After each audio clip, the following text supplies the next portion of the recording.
কে কে দায়ী আমরা খুঁজে বের করছি, আজকের এপিসোডে প্রমাণ সহ সব দেখাই দেবো। তবে তার আগে আমাদের কিছু জিনিস আলাপ করা দরকার। প্রফেসর ইউনূসের সরকারকে আনকন্ডিশনাল সাপোর্ট দিয়ে গেছি বিগত কয়েক মাস ধরে, কিন্তু উনারা সেই সাপোর্টের মর্যাদা রাখেন নাই। একটা সরকারকে তার নৈতিক কর্তৃত্ব যোগায় রাজনৈতিক দল, সেই রাজনৈতিক দলের কাজ আমরা করে দিছি, কিন্তু কয়েকজন খায়া না খায়া জীবনের ঝুঁকি নিয়ে আমার আর ইলিয়াসের তো আওয়ামী লীগরা জবাই করার ঘোষণা দিছে, আর উপদেষ্টারা ক্ষমতা উপভোগ করে। আমি শুনি এই উপদেষ্টা এইটি উঠি যাচ্ছে দেশের বাইরে, কিন্তু এই প্রবাসীদের সাথে কথা বলার সময় হয় না উনাদের। আমি নাম কইলাম না, কেউ যদি বিদেশে আসিয়া প্রবাসীদের সাথে কথা না বলে, দেখা না করে, একেবারে ঠ্যাং ভেঙে লুলা করে ফেরত পাঠাবেন দেশে। কারে ছিলে ওরা সিন্নি খাইতেছে, ওই মোল্লা চিনলো না এখনো। যাই হোক, হামিদরে চলে যাইতে দেওয়া নিয়ে আমরা তো কাউ কাউ করিচ্ছি, কিন্তু তারে এই 9 মাস মুক্ত বিহঙ্গের মতো থাকতে কে দিছে, কেন দিল? আবার দেখেন, হাসিনার কোন প্রধান নির্বাচন কমিশনারকে গ্রেপ্তার করা হয়েছে, হয় নাই। সব কয়টা দুর্বৃত্ত নির্বাচন কমিশনের সদস্য এখনো মুক্ত।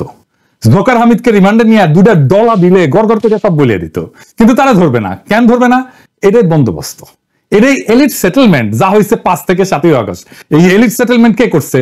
আমরা প্রথম থেকে বলছি বিপ্লবী সরকার করতে। কারা বাধা দিছে এই বিপ্লবী সরকার করতে? কারা এই বুড়া খাটাস উপদেষ্টাদের ঠাইসে ঠাইসে ঢুকাইছে, অপদার্থদেরকে ঠাইসে ঠাইসে ঢুকাইছে, এখনো ঢুকাইতেছে? কারা রিকমেন্ড করছে, নাম প্রস্তাব করছে উপদেষ্টাদের? এর প্রথম দায় ছাত্রদের। নাহিদ, আসিফ, মাহফুজ এই 3 জন ক্রুশিয়াল ভূমিকা রাখছে উপদেষ্টা সিলেকশনে। এরপরে দ্বিতীয় দায় হইতেছে আসিফ নজরুলের, সেই মূল ভূমিকা রাখছে রাজনীতির বাইরে সিভিল সোসাইটির তরফ থেকে। তৃতীয় দায় রাজনৈতিক দলগুলোর, যারা নাম দিছে, বিএনপি, জামাত সহ যারা নাম দিছে। আর তারপরে চতুর্থ হইতেছে সুশীল সমাজ, যারাও নাম টাম দিচ্ছে আর কি।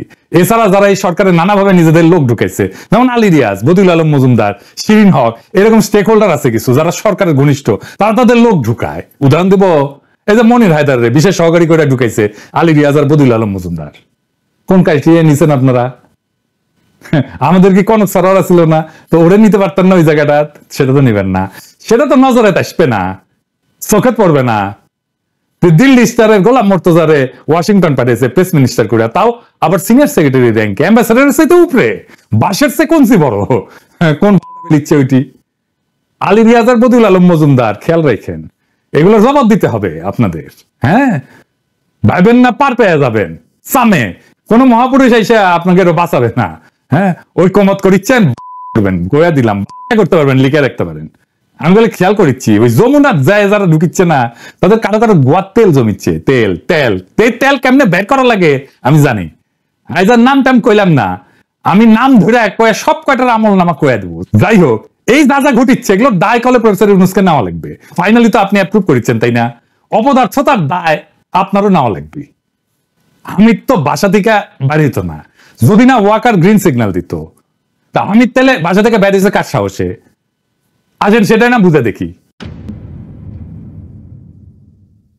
ওয়াকারের শক্তিতে ওই হারকুলিয়াস হয়ে গেছে, আর প্রফেসর ইউনূস সরকার সেটা ঠেকাইতে পারে না।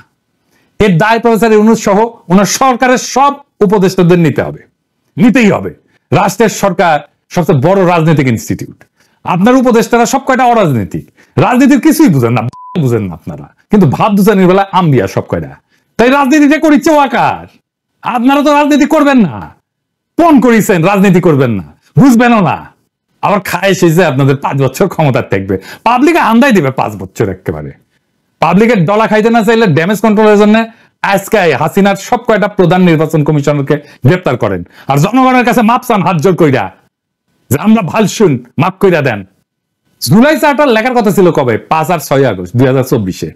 ওই 2-3 দিন ধান্দা করেছে, কে উপদেষ্টা হবি, কে মন্ত্রণালয় নিবি, কে কেমনে ধান্দা করবি, কে নায়ক হবি, কে মাস্টার মাইন্ড হবি। জুলাই চার্টার লেখা থাকলে প্রফেসর ইউনূসের হাতে একটা ম্যান্ডেট কাগজ ধরে দেওয়া যেত। এটা ছাত্রদের মনে হইলো ডিসেম্বরে গিয়া চোর পালাইছে, তখন বুদ্ধি বের হইছে, তখন চার্টার করা লাগবে। জুলাই আগস্ট বিপ্লবের সারা করেছে ছাত্ররাই আগে, আর কেউ না। ছাত্ররা বুঝে নাই যে তারা জনগণকে তৈরি করে নাই, জনগণকে তৈরি করছে অসংখ্য মানুষ বিরাট সময় ধরে। ছাত্ররা কি পিয়াস করিমকে চেনে না? চিনতো? উনি একা ব্যাটিং করে গেছে একটা দীর্ঘ সময়, একা একা হাসিনার শাসনের বিরুদ্ধে। তুইন মালিকরা চেনে? সে কি ফাইটটাই না দিছে পিয়াস করিমের পাশে থেকে? তুইন মালিককে তো চিনে না ছাত্ররা। ছাত্ররা তো সব নায়ক হইতে গেছে, ক্রেডিট নিতে গেছে, ইতিহাস হইতে চায় নাই, মাস্টার মাইন্ড হইতে গেছে। এটা একটা কালেকটিভ অ্যাচিভমেন্টকে ছাত্ররা নিজেদের বলে দাবি করেছে। এখানে মেজর মিস্টেক। এখন এক বিগত কাপড় দিয়ে শরীর দেখতে হবে, একবার সামনে উদাম হয়, একবার পিছে উদাম হয়।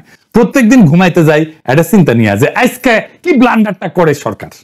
আমি অনেকবার কইছি উপদেষ্টা পরিষদ পুনর্গঠন করতে, করে নাই প্রফেসর ইউনূস। যারাই যায় উপদেষ্টা পরিষদে তারা ক্ষমতা উপভোগ করা শুরু করে আর নিজের পছন্দ মতো লোক ঠাইসা ঠাইসা ঢোকায় আর ব্লান্ডার করে একটার পর একটা। মালকে দেখাই জিএম কাদেরকে কার ইশরায় বাইরে রাখা হয়েছে। ইনু যদি গ্রেপ্তার হইতে পারে, জিএম কাদেরকে কোন পুণ্য করিছে যে তারে অবাধে ঘুরতে দেওয়া হবে? আর তার দলের নেতা আনিসুল ইসলাম মাহমুদ, যে কিনা হাসিনা মন্ত্রী ছিল, তাকে এখন রাজনৈতিক সভা করতে দেওয়া হবে। হাসানুল হক ইনুর যা দায় তার চাইতে কি জিএম কাদেরের দায় কম? আগস্টের 7 তারিখে মাইনের ভয়ে ওই কইছিল প্রফেসর ইউনূসের বিকল্প নাই, আমরা তারা সাহায্য করব। আবার পরের দিন আগ বাড়ায় কয় জীবন্ত কিংবদন্তি ডক্টর ইউনূস আমাদের অহংকার। কি হারামজাদা জাউরা জাউরা। আবার এখন কি বলে দেখেন, আমরা এই মুখে চাই না, আমরা ওনাকে আমরা চাই না, তারা দেশকে পরিবর্তন করার জন্য কোনো কাজ করছেন না। আমরা এক বেশিরভাগকে বিদায় দিয়েছি, আমরা আরেকটি বেশিরভাগকে গ্রহণ করার জন্য নয়।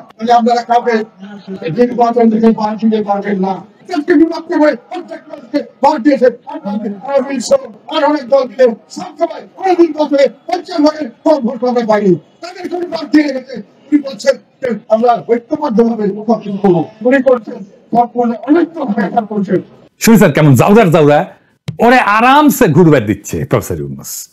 তো ওই সাহসটাকে দিছে জিএম কাদেরকে? প্রফেসর ইউনূস আপনার সরকার দিছে, এটাই আপনার অ্যাচিভমেন্ট। 9 মাসের মধ্যে অহংকার থেকে আপনারা চায়না হয়ে গেছে।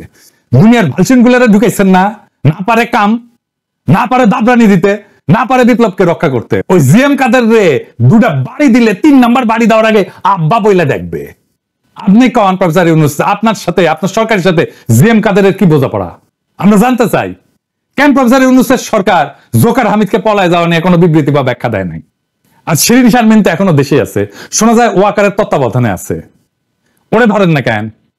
হাসিনা রেজিমে তো সে 3rd মোস্ট ইম্পর্টেন্ট পারসন ছিল, নাকি ওয়াকারের জিম্মায় আছে জন্য 7 খুন মাপ। তারপরে পলাবে, পাবলিক রিয়াকশন হলে বলবে ইন্টারপোল দিয়া ধরায় আনবে। আমারও ইন্টারপোল দিয়ে ধরায় আনবে কইছিল হাসিনার পুলিশ, পলিটিশিয়ানরা ইন্টারপোল। এইবার আসেন দেখি কেমনে হামিদ পলাইলো। এই কাজটা করেছে এসবি। জাহাঙ্গীর ভাই কইছে সবাইকে আইনের আওতায় আনা হবে। একটা অপ্রত্যাশিত ঘটনা, এটার জন্য যারা দায়ী তাদের আমি অবশ্যই আইনের আওতায় নিয়ে আসবো। শুনেছেন দুঃখের কথা, উনি উনার তদন্তটা ঠিক মতো করেন নাই। পুলিশের এসবি এখনো পুরোপুরি মনিরুলের লোকদের দখলে। 60 থেকে 70% লোক মনিরুলের লোক। অনলাইনে মনিরুল 2 দফায় বিশ্বস্ত অফিসারদের মিটিং করছে, বেনজির শতাধিক পুলিশ সদস্য নিয়ে মিটিং করেছে, লুকায় করে নাই, বলে কয়ে মিটিং করেছে। বেনজির তার মিটিং এর কথা কনফিডেন্সের সাথে নিজেই মিডিয়া স্বীকার করেছে। আচ্ছা সবাই একবার ভাবেন তো যে মনিরুল বেনজির গত 15 বছর যে সমস্ত অপরাধ করেছে ওই কি একা একা করেছে, 2 জন মিলে করেছে, নাকি 2 জনের একটা অর্গানাইজ টিম ছিল? তারা অর্গানাইজ ক্রিমিনাল গ্রুপের মতো তারা তাদের কার্যক্রম পরিচালনা করেছে। এই টিমে এক একজনের এক এক ধরনের দায়িত্ব ছিল। কেউ ক্যাশিয়ার ছিল, টাকা গুনিছে, কেউ টার্গেট সিলেক্ট করেছে, কেউ অপারেশনস এর দায়িত্ব ছিল, কেউ লিগ্যাল সাইট দেখতো, কেউ বিভিন্ন ব্যবসায়িক প্রতিষ্ঠান এবং ব্যাংক থেকে চাঁদা আদায় করতো, কেউ গোল্ড স্মাগলারদের কাছ থেকে মাসে মাসে মাসোয়ারা নিত, কেউ সাপ্লায়ারদের সাথে কমিউনিকেশন রাখতো, কেউ আইসিটি এক্সপার্টদের সাথে যোগাযোগ রাখতো, কেউ হুন্ডি করার লোকজনদের ম্যানেজ করতো, কেউ অপারেশন করার আগে পুরো প্রক্রিয়া প্রেজেন্টেশন দিত, আর কেউ মিডিয়াতে স্পেস ব্রিফিং করার জন্য মিথ্যা স্ক্রিপ্ট লিখতো। এইভাবে মনিরুল আর বেনজির 2টা মাফিয়া সিন্ডিকেট গড়ে তুলেছিল। এই সিন্ডিকেট প্রচুর টাকা কামাইছে, বিদেশে পাচারও করেছে। সরকারি অর্থ লুটপাট করার জন্য এদের আবার আরেকটা টিম ছিল। এনে কেউ লজিস্টিক দেখতো, কেউ সাপ্লাই দেখতো, কেউ ইকুইপমেন্ট দেখতো, কেউ ফার্নিচার, কেউ হাসপাতাল কেনাকাটা, কেউ ডেভেলপমেন্ট, কেউ বিবিধ খরচ এর কার্যক্রমগুলো পরিচালনা করেছে। তাদের সবারই একটাই লক্ষ্য ছিল, উদ্দেশ্য ছিল অবৈধভাবে কত টাকা আদায় করে বেনজিরকে দেওয়া যায় আর মনিরুলকে দেওয়া যায়। আর এসবির এখন যে বর্তমান লাইন আপ এর 60% অফিসারই মনিরুলের লোক। এখনো যদি মনিরুলের কথা এসবি চলে তাহলে এর ভয়ঙ্কর ঘটনা আর কি হইতে পারে? এখন যে এসবি টপ চিফ সেও কি মনিরুলের কথায় চলে? আসেন একটু বুঝে দেখি। মনিরুলের পুরা সময় যে এসপি ইন্টেলিজেন্স দেখতো সে কেমনে এখন এসবিতে কাজ করে। তার নাম হইতেছে মাহফুজা লিজা। এসপি কিশোরগঞ্জ আব্দুল হামিদকে ব্ল্যাকলিস্ট করে 26শে জানুয়ারি 2025 একটা চিঠি দিচ্ছে যে দেশের বাইরে যেন তাইরা যাইতে না দেওয়া হয়। সেই লিস্টের 39 নাম্বার নাম হামিদের। জামাত নেতা আবার হামিদের শ্যালক, দেখেছেন? উনিও নাকি গেছেন হামিদের সাথে। কোন জেলার পুলিশ সুপার যদি ইমিগ্রেশনের চিঠি পাঠায় তাদের পাঠানোর নামটা সিস্টেমে থাকে, সিস্টেমে ঢুকাইতে হয়। পাসপোর্ট নাম্বার বা নাম দিয়ে ইমিগ্রেশন ঢুকাইলেই সার্চ দিলে অ্যালার্ট করে দেয় সিস্টেম, ওরা ঢুকায় নাই হামিদের নামটা। এবার দেখেন কে কি করেছে ইমিগ্রেশনে, এটা একটা জিডি করা হয়েছে, দেখেন জিডি স্ক্রিনশট আমি পড়ে শোনাচ্ছি। ওইটা অনেক যা যা হয়েছে সেটা করছে আর কি। টিজি 340 বিমানে যায় চিকিৎসার উদ্দেশ্যে ব্যাংককগামী যাত্রী আব্দুল হামিদ, পাসপোর্ট নাম্বার টাম্বার দিয়ে দিছে। এইটা সে পাসপোর্ট নাম্বার টাম্বার আর দেখায় না, যাই হোক ফোন নাম্বার গুলো দেখায় না আর কি। তো ভিআইপি টার্মিনালে আসলে terminal in charge OC immigration alpha 11 স্যারকে অবগত করেন। আলফা 11 কে এটা হচ্ছে স্পেশাল সুপারিনটেন্ডেন্ট ইমিগ্রেশন অপারেশনস, নাম হচ্ছে আক্তার। আক্তার কিন্তু আটকাইতে চাইছিল তাদের, তো আলফা 11 মানে হচ্ছে আক্তার। আলফা 11 স্যার এনএসআই ডিজিএফআই কে অবগত করেন। এনএসআই এর সহকারী পরিচালক সানাউল্লাহ নুরি, তার ফোন নাম্বার আছে, ওটা দেখায় না। এই যে অ্যাডিশনাল ডিআইজি আর এসএসসি ইমিগ্রেশন আসাদ একসময় জাতীয় সংসদে সার্জেন্ট আর্মস ছিলেন, তার সাথে হামিদের সখ্যতা ছিল। হামিদ তখন স্পিকার এবং ওসি ইমিগ্রেশন তাহসিনা আরিফ ও বরখাস্ত হয়েছে। তাহসিনা আরিফ ও এক্স আইজিপি শহীদুল হকের আত্মীয়, শরীয়তপুর বাড়ি, কিন্তু এখানে পুরা এসবি সিন্ডিকেটটা জড়িত, কিন্তু মূল দোষ এসবি সিফে। তাকে জানানোর পরেও সে কিভাবে ক্লিয়ারেন্স দিল? আর ক্লিয়ারেন্স দেওয়ার আগে ডিজিএফআই এনএসআই কে জিজ্ঞেস করে কি আছে? ইমিগ্রেশনের মেইন কন্ট্রোল তো এসবিসি ফের, সে কেন উপদেষ্টাদের জানাইলো না, ক্লিয়ারেন্স নিল না কেন? পুলিশ চিফকে জানাইলো না? সে কেন পুলিশ সুপার কিশোরগঞ্জের চিঠি অনুযায়ী ইমিগ্রেশন সফটওয়্যারে ইনপুট দেওয়া হলো না নামটা? সে কেন এখনো মনিরুলের লোকজনকে রেখে দিচ্ছে? মনিরুলের খাস চামচা জঙ্গি নাটকের মূল হোতাগুলা বেশিরভাগই এখন এসবিতে। এই যে মাহফুজ আলী যা জঙ্গি ন্যারেটিভের রিসার্চ করতো প্রফেসর ইমতিয়াজের সাথে, additional DIG Hasanul Zahid police হেডকোয়ার্টার্সের এনআইসি থেকে জঙ্গি নাটক সাজাইতো। এই যে এসপি আশিকুর জঙ্গির নাম করে অপারেশনে মানুষ খুন করতো। তো এই additional DIG SP Ashikur Rahman Palash মনিরুলের ভাড়াটা খুনি, সোয়াটে ট্রেনিং নিছে, বেশিরভাগ খুন এই করতো। গোলাম রসুল 2006 পর্যন্ত বিএনপির লেসপেন্সারি করেছে, 2007-এর -2 বাস্তবায়নে কাজ করেছে। পরে 2009-এর পর আওয়ামী লীগ সরকার তাদের খুব ভালো পদ না দিলেও তার চাকরি যায়নি এবং স্টাফ কলেজে তাকে রেখে দিছিল। কাজ করলো এসবি যাইতে দিল, এসবি সিট যাইতে দিল। আর সেই হিসেবে তো কিশোরগঞ্জের এসপি নির্দোষ, তার শাস্তি দিচ্ছে স্বরাষ্ট্র মন্ত্রণালয়। এই হইতেছে তার শাস্তি দেওয়ার নমুনা। এই গোলাম রসুল যখন পুলিশ স্টাফ কলেজে ছিল মুজিব কর্নার বানাইছিল, উদ্বোধন করছিল আসাদুজ্জামান খান কামাল। গোলাম রসুল 2013 সাল থেকে অতিরিক্ত ডিআইজি পদোন্নতি নিয়ে ঢাকায় চাকরি করে। বিপ্লব এবং আইজি ডাকাত শহীদুলের বিশ্বস্ত এবং আস্থাভাজন ছিল। 2007 সালে আওয়ামী সেজা পুলিশ সার্ভিস অ্যাসোসিয়েশনের সেক্রেটারি হয়। বর্তমানে স্বরাষ্ট্র উপদেষ্টাকে পটায় এসবিজিপের পোস্ট বাগাই নিছে। তার বাড়ি হইতেছে মুন্সিগঞ্জ। 11তম বিসিএস পুলিশে 1991 সালে জয়েন করে। প্রত্যেকটা পুলিশ অফিসে মুজিব কর্নার বানানোর আইডিয়া এই মালের। তাহলে কারা কারা এই কাজে যুক্ত ছিল সবই তো দেখলেন। জাহাঙ্গীর সাহেব এসবিসিপে সরান। এইবার আসেন ফাইনালি বলি, আমাদের ঘটনা একটা জিনিস ভালো হয়েছে। কি হয়েছে জানেন? হামিদ যাচ্ছিল নতুন ফ্রেশ আওয়ামী লীগ তার নেতৃত্বে কিভাবে হবে তার মিটিং করতে। সে ফিরে আসতো আওয়ামী লীগ কেমনে পুনর্গঠন করা হবে তার ইন্ডিয়ান নসিহত নিয়ে। ইন্ডিয়ানদের সাথে মিটিং করতে যাচ্ছিল এবং হাসিনার সাথেও মিটিং করতে যাচ্ছিল। এখন আর ফিরবে না ডরে। তার মানে হাসিনা বাদে বিশুদ্ধ আওয়ামী লীগ গড়ার প্ল্যান অঙ্কুরে বিনষ্ট। ভালোই হয়েছে, জোকার হামিদ পলায় নাই, তারে পালাইতে দেওয়া হয়েছে। এটাই শুধু প্রশাসনিক ব্যর্থতা না, এইটা একটা সুপরিকল্পিত এলিট ক্রাইম।